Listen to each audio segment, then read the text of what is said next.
Hello, happy Monday, and welcome everybody to Adweek together. It is April 6th, and I am so excited to be here today with a special guest. Tiffany R. Warren is joining us today. She's the Chief Diversity Officer of Omnicom.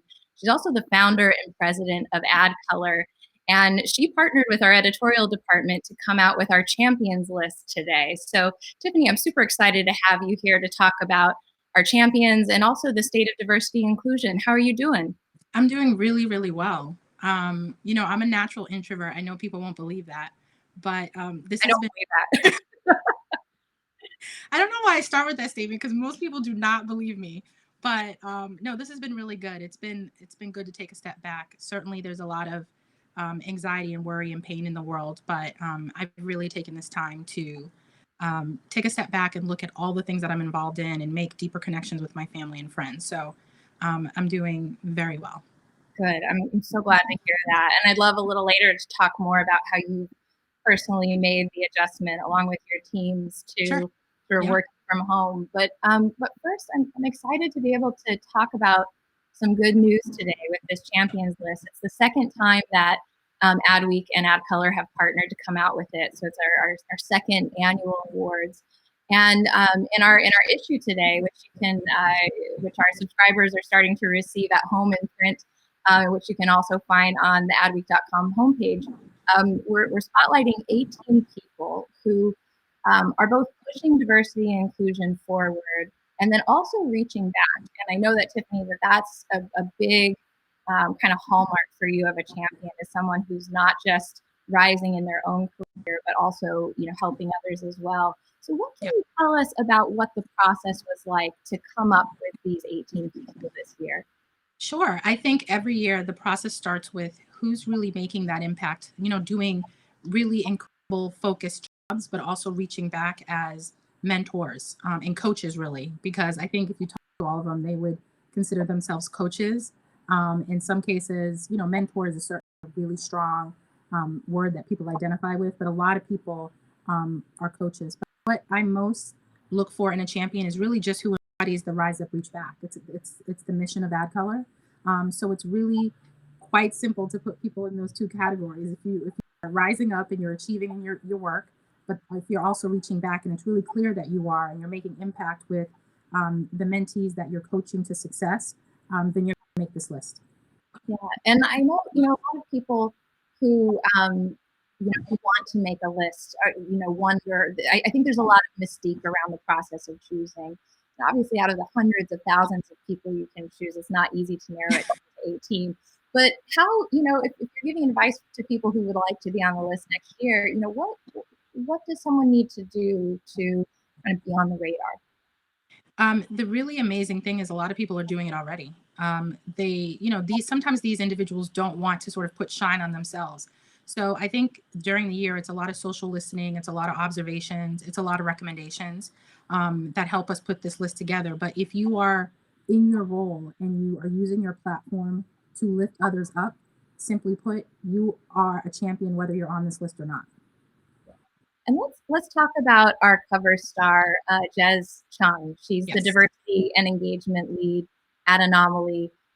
She didn't know, as far as I understand, that she was going to be on the cover, right? What have your conversations been like today from her and other members? She did not know. And it was interesting because we had an Asians for Adcolor meeting on Zoom, and we were all talking, and a couple of us knew that she was on the cover. So, we were just sharing all of our, that's it, all of our different ways of coping during this pandemic. And we just could not contain ourselves. You see Susie smiling, myself and Chriselli in the corner on the left.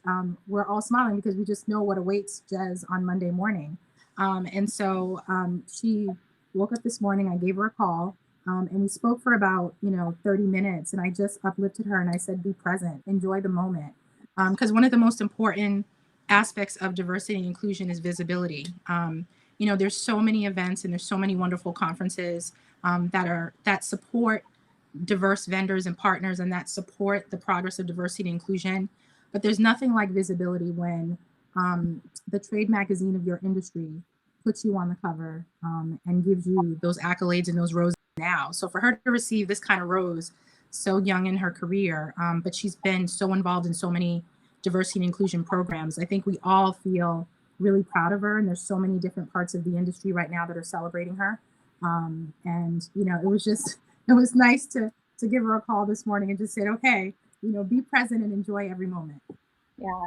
Well, something I love about her story is that she started as a copywriter in 2018, and then she actually pitched her role as the diversity and engagement lead. And that's something I've heard from a lot of people who lead D&I at agencies. I think of Goddess Rivera, who's now at Twitter, but she, you know, kind of pulled herself up through the ranks and said, you need a role like this.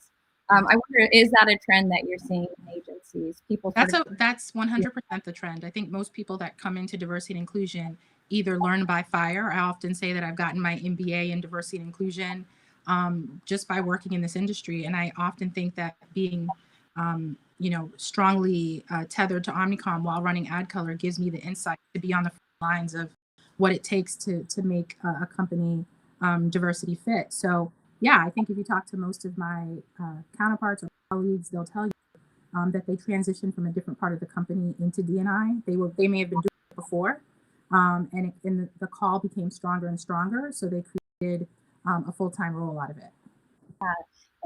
And who are some other people on the list or themes that you noticed through multiple people on the list? Yeah, I mean, if you'll indulge me, I did a quick kind of like analysis of the 18 in terms of how I saw them in different groupings. And certainly the biggest one is champions, of course, but you have your diversity directors and officers, Ronnie Dickerson Stewart, Adrian C. Smith, Victoria Russell, who are running really large networks regarding diversity and inclusion and are doing it in such a beautiful and nuanced way.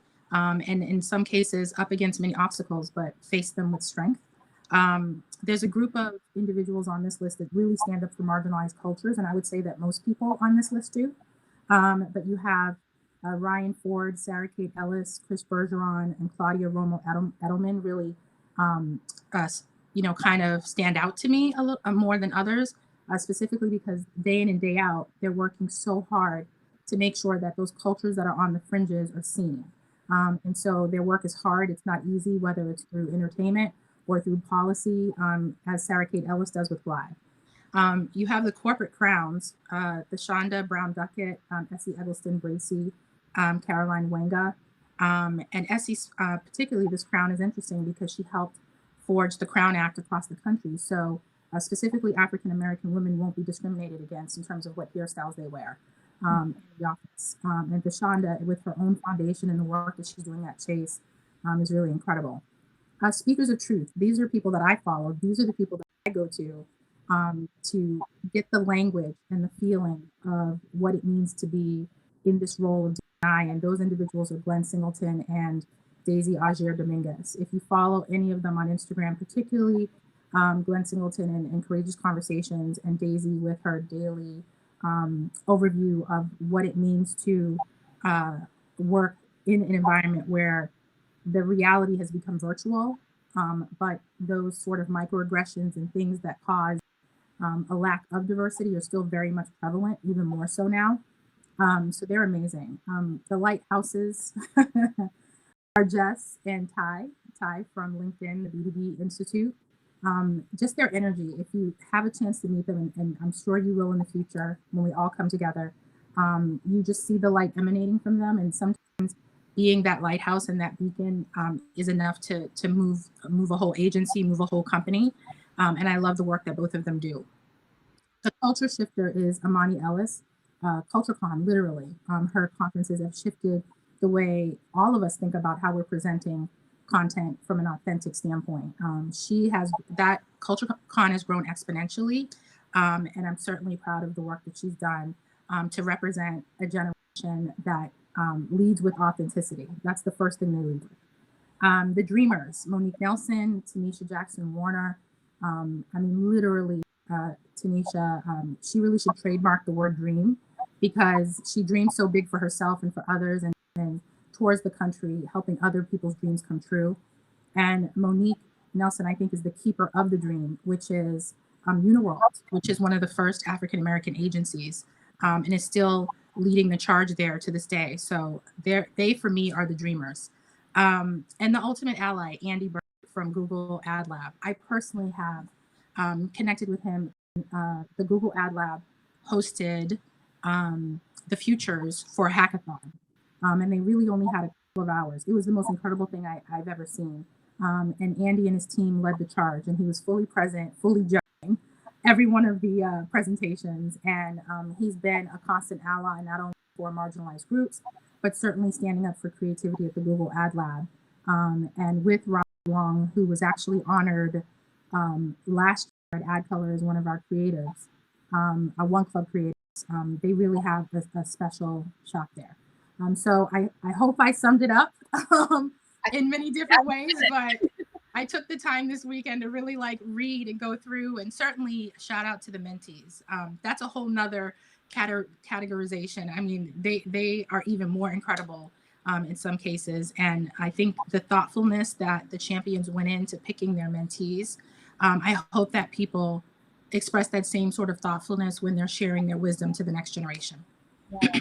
Tiffany, another theme or kind of through line that struck me in a lot of these winner stories was just the importance of finding the employer, finding a place that was really going to support them and help them take off. And I think of Chris Bergeron, for example, the VP of Content Experience for Cassette, who talked about, she's a transgender woman.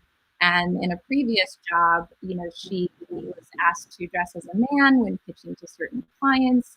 A particular client actually asked that she be fired for dressing as a woman. And but in her current role with her current employer, it's been a totally different story where they supported her through her medical transition and allotted 25% of her time to public speaking about transgender issues. So that's just something that struck me, is that you can have such a different experience, and when you find that right place that's going to support you, it can help you take off.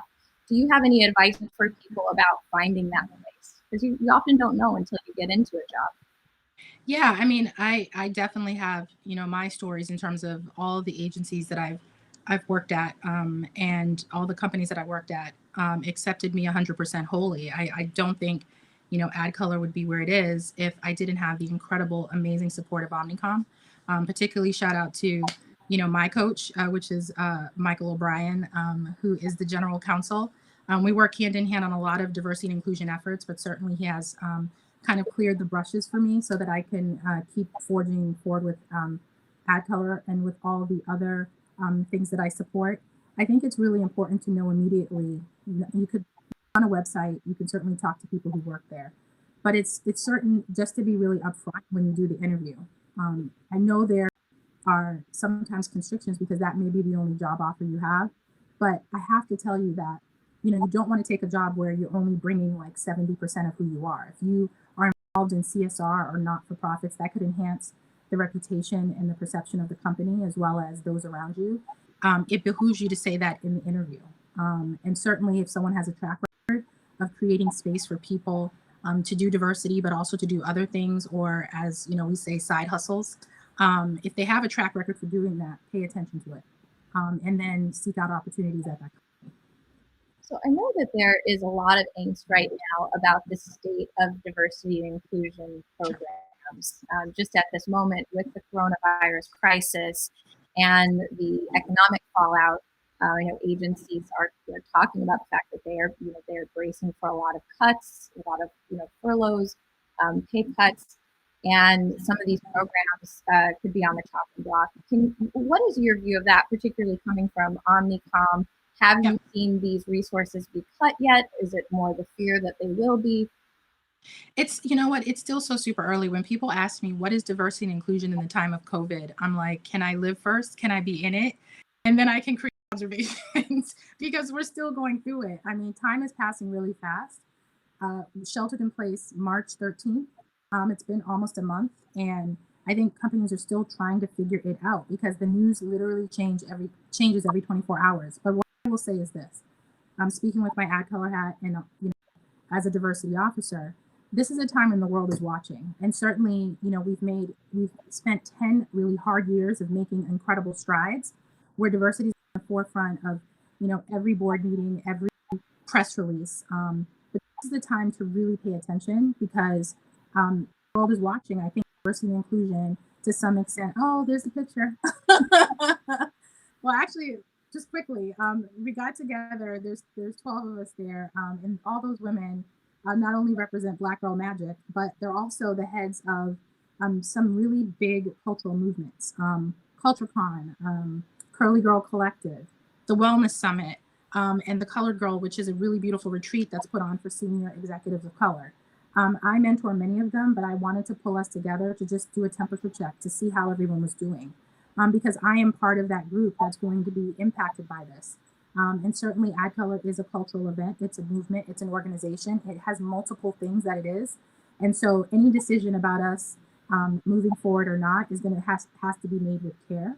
And I think I would give that advice for all people that support diversity and inclusion efforts, that you have to think about and make decisions with care, but also knowing that the underlying fact is that CSR, diversity and inclusion are very, very important parts of a company's perception in the world. And so I think the advice is really just move forward with care, because behind that is diverse vendors, women-owned companies, and things of that nature. And so we're looking at all of that.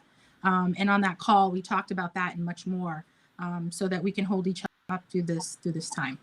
Yeah, I'd love to get your thought on live versus virtual events as well. Which is a big one. I mean, I'm in a media company. We're having these conversations too. But I know, Adcolor puts on amazing events. And then also just on a training level in terms of D&I programs, a lot of our unconscious bias training happens in person and centers on, face-to-face conversations. Right now, are you looking into virtual possibilities for these things? Sure. Or do you think this is more of a short-term situation? I think virtual possibilities are wonderful, and bravo to the companies and organizations that understood that ahead of this crisis. And so it's very easy for them to pivot.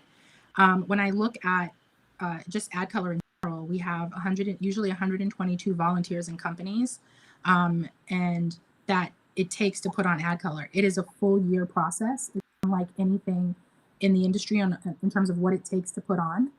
It's more than just event management. That's a really important piece of it, but it's also the Adcolor Advisory Board, the Board of Directors. We're all involved in shaping all the different things that we do. And so virtual is definitely an option, and we're looking into it. I think 3 weeks ago, I was like, no, we are a full contact sport. We must see each other. And to some extent, that little voice, they still sit on my shoulders. We haven't made a decision yet. We know that other large industry functions have, and certainly when we make our decision, everyone will know. But that's the first thing we thought of, and we had this thing set in our mind that the beauty and the what our equity is that we see each other, because when we're in companies, we're one of none, we're one of two. And so we can translate that virtually, but there's nothing like being in the presence and being the majority for once versus the the minority. Yeah. And you, I love that you were talking about your team earlier at Adcolor. You wear two hats, you have two teams. How have you all made this transition? We lost Tiffany.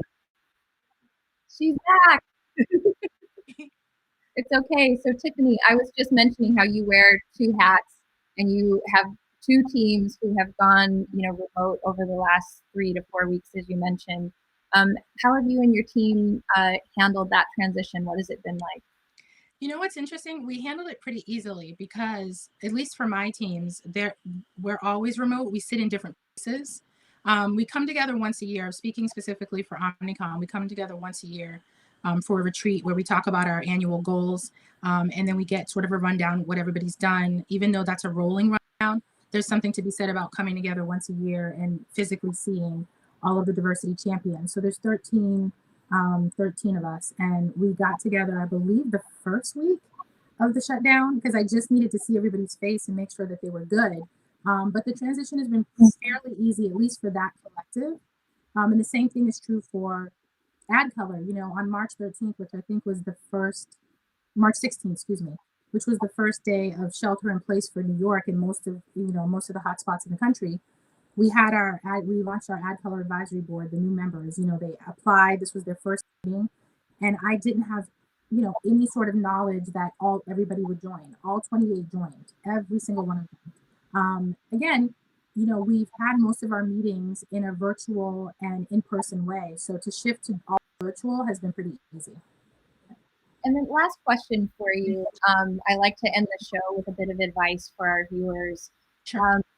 For you as a leader, how have you taken care of yourself in this time? Because it's an intense experience for everybody, but when you're guiding teams, it's a lot. So what has worked for you?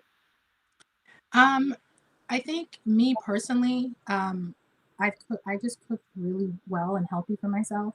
I took advantage of the fact that, particularly in this industry, you're always eating out, you're always going out, there's always a gala or event. And I just started cooking really well for myself. And there's something meditative about just following the recipe and then coming out with something really, really beautiful. I should have sent you some pictures from this evening. Last evening, I cooked a really, really great meal. I was super proud of myself. And, I know I'm not in any way not grateful for the ability to be able to do that. I live in a working class neighborhood in New York, and I see a lot of the devastation of this up front. So I know that that's a privilege, and I'm really, really grateful. And then honestly, mindfulness meditation, I started it a year ago. And it's really what has gotten me through this is looking at time and really carving out a little bit of time to just make the world stop and think about myself and to clear my mind, because I'm sure everybody's mind is racing and there's always going to be time for that, but you have to carve out some time during the day. I know there's worries, but at least half an hour, 15 minutes for yourself to think about nothing, nothing but yourself. I know that sounds crazy, but it really does help. And just be in touch with your body. Certainly when you don't have the ability to really go to the hospital, keep yourself healthy. And not just from COVID-19, but healthy in general, because those types of walk-ins are no longer available, at least for the next couple of months. Are you, as you're talking, you have a very calming way of looking at it. I'm wondering, are you hopeful that some positive change could come out of this? I mean, I know we talked about yes. But oh yes, there's a greater humanity. I had to run an essential errand and I happened to run that essential errand around 6:58, 59 in the city, and all of a sudden the whole city started clapping and started cheering, and I was in the middle of that going up Park Avenue, and I just started crying. I was just so emotional. No, I did not think they were clapping for me. I knew why. And I do have health workers in my family and people who have to go to work, including my landlord, who is a transit worker, and I pray for him every day. And so that was just really like the humanity I think is going to be restored, and I pray that people keep connected to that feeling. I really do, because it's really quite beautiful. Tiffany, I love that anecdote. And for those of you in other places, here in New York, at 7:00 every night, people have taken to stepping, hanging their heads out their window or stepping onto their terraces and clapping for the healthcare workers, as we've seen in other parts of the country. Yeah. And it is something I've never experienced here in the city before. Tiffany Warren, thank you so much for joining us today. I really appreciate you taking the time. Thank you. And this has been amazing. Thank you. And everyone else, thank you for tuning in. I appreciate you carving out 20 minutes to be with us here. Join us tomorrow on Tuesday. Jason Lynch, our TV editor, is going to be speaking with Stephanie Soflius, our TV spy writer, about how the coronavirus and the economy are affecting the local TV news industry. That should be a really interesting discussion. Right. And also, I'll tease this as well. We have a D&I podcast in the works at Adweek that will be debuting on April 15th. We'll share more news with you as it gets closer, but just know that that's coming up. And Tiffany, I hope you'll be a guest on that as well. Sure. We'd love to have you back. Thank you so much. All right. Thanks, everybody. Be well. Thank you.